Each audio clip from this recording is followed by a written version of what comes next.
একদা একদিন শ্রী বিষ্ণুদেব ধ্যান করছিলেন। সেই সময় ব্রহ্মাদেব এসে বিষ্ণুদেবকে বললেন, হে বিষ্ণুদেব, তোমাকে একবার মর্ত্যলোকে যাওয়া উচিত। আপনি যথার্থই বলেছেন, আমি একবার যাব মর্ত্যলোকে, মানুষগণ পশু পাখি কেমন আছে তা দেখতে। ব্রহ্মাদেব চলে গেলেন। তারপর মা লক্ষ্মীকে বিষ্ণুদেব ডাকলেন।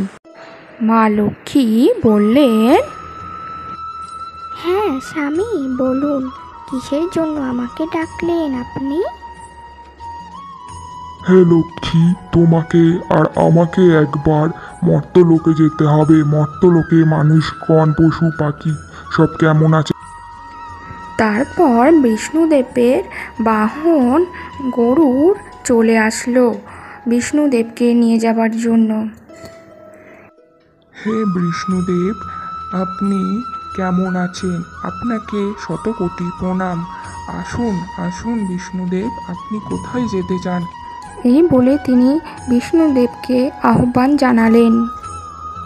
হে বৎস, সদা ভালো থেকো, সুখে থেকেও, আর সত্যের পথে চলো, এই আশীর্বাদ করি আমি তোমায়।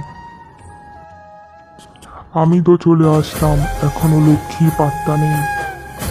ও লক্ষ্মী, তুমি কোথায় আছো? তাড়াতাড়ি চলে আসো, লেট হয়ে যাচ্ছে আমাদের। এই বলে বিষ্ণুদেব মা লক্ষ্মীকে ডাক দিলেন। মা লক্ষ্মী আসতে দেরি হচ্ছে।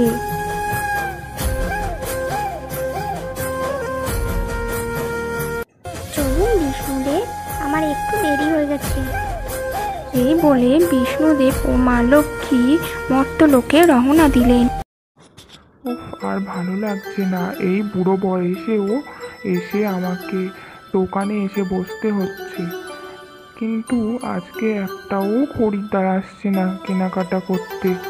তাহলে আমার এই সবজিগুলো কি হবে যদি বিক্রি না হয়? পচে যাবে তো, আর খারাপ হয়ে যাবে, বাসি হয়ে যাবে, তখন তো কেউ নেবে না। আমি কি করব এবার? একটাও কাউকে দেখতে পাচ্ছি না। হে ভগবান, তুমি তাড়াতাড়ি কাউকে পাঠিয়ে দাও তো, আমি আর পাচ্ছি না। এতক্ষণ বসে থাকতে আমার কোমর ধরে গেল যে, এখনো একজন আসছে না। এই থলিতে আমার একটা টাকাও যে গৌনি হয়নি। আমি কি করব? হে বিষ্ণুদেব, তুমি কিছু একটা করে দাও। হে বিষ্ণুদেব। মর্ত্যলোকে এসে বিষ্ণুদেব প্রথমেই দেখলেন এক বৃদ্ধ তাকে ডাক। তার এই কষ্টের সংসারে আজকে একটা টাকা লাভ হয়নি দোকানে। দেখো লক্ষ্মী, মানুষগুলো কি করছে। হ্যাঁ স্বামী, ওই বৃদ্ধ যে তোমাকে ডাকছে তার জীবনে কতই না কষ্ট। এইদিকে এক মহিলা, সে বাজার করে বাড়িতে ফিরছে, আর তাকে খুব অন্যমনস্ক লাগছে। তার মনটা খুবই মরা। সে মাথা নিচু করে বাড়িতে যাচ্ছে। আজকে বাজার থেকে আসতে খুব দেরি হয়ে গেল। জানি না আমার বাচ্চাটা কি করছে একা একা। আমার তো ওই বাচ্চা ছাড়া আর কেউই নেই জীবনে। ওর হয়তো খুব খিদে লেগেছে। খুব দেরি হয়ে গেল রে বাজার থেকে আসতে। বাবুটার খুব খিদে পেয়েছে।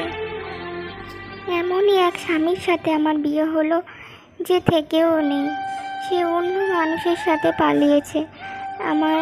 আমার বাচ্চাটাকে একা করে আমি এখন কি করব?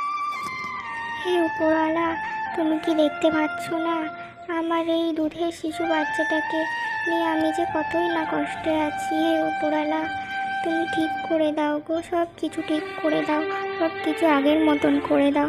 আমার বাচ্চাটা যে বাবা হারা হয়ে গেছে একেবারে। দেখো স্বামী, মা ও সন্তানকে নিয়ে কত কষ্টে আছে। এভাবে তারা সর্বত্র জায়গায় ঘুরতে লাগলো দুজনে। আমাদের চ্যানেলের ভিডিওগুলি যদি তোমাদের ভালো লেগে থাকে, তাহলে এমন এমন ভিডিও পাওয়ার জন্য তোমরা লাইক, সাবস্ক্রাইব আর কমেন্ট করতে ভুলো না বৎসরা। টাটা, আবার পরের ভিডিওতে তোমাদের সঙ্গে দেখা হবে।